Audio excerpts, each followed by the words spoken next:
Abanyagihugu baba mu makomine yose agize igisagara ca Bujumbura batewe amakenga n'ingene amashirahamwe ajeje gutora imicafu ariko arakora, kuko haba mu ngo z'abantu imbere y'uburiro canke bunywero butandukanye haguma imicafu yegeranije ariko igateba gutorwa n'ayo mashirahamwe gushika naho hatangura kwibonekezamwo inyo, ariko abo bene gihugu bo bakabandanya kurishwa amafaranga. Ngahi wacu mu bwiza yararakare bararitwara hama bakaturihisha 3,000 ku kwezi, ariko baradugije uko baritwaye nko ku kwezi cyangwa ku mezi 2 bakaturisha 4,000. Abaza gutora iyarara baritora kabiri mu kwezi, haraho rero bishobora gushika ugasanga muri uko kwezi kabiri baje kubitora batevye ugasanga iyarara ryaramaze kononekara.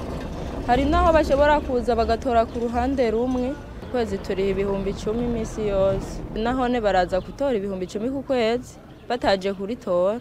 Ntayatwara kugihe kwera, kubera hari naho usanga vyagwiriye nyene ugasanga n'umurundo ngaho tabataraza kubitora, naho baca ngaho umuntu akababaza ati nimuze mutori yarara ngo ntiharagera mwebwe. Kubw'umuyobozi w'ishirahamwe gishinze gukangurira abarundi guhindura ingendo Parcel, ngo uko kudakora neza kwayo mashirahamwe kuva cane ku barongozi b'igisagara. Bijya rero nico bijana n'ingene aya masosiyete aba yaragiyeho, ubusanzwe nuko hanye tumenyere yuko abantu babashoboye ibintu babigizayo bakazana abandi ku nyungu zina ziriya, kwera nakabazinanye ujya n'umushinga amateka bya ni naka mushirire societe yiwe, ibintu byaramaze gutaka novera n'ibyo giture gituma abantu badashoboye ibintu usanga ariko baraje imbere. Urumva ni ikibazo c'abantu aho ndabishira kuri ico n'abantu barabiroza abana bara mu societe n'ijya modoka itwara ibyisuka yiteze kuzoyikotesha. Gushiraho ayo mashirahamwe atora imicafu ni byiza cyane,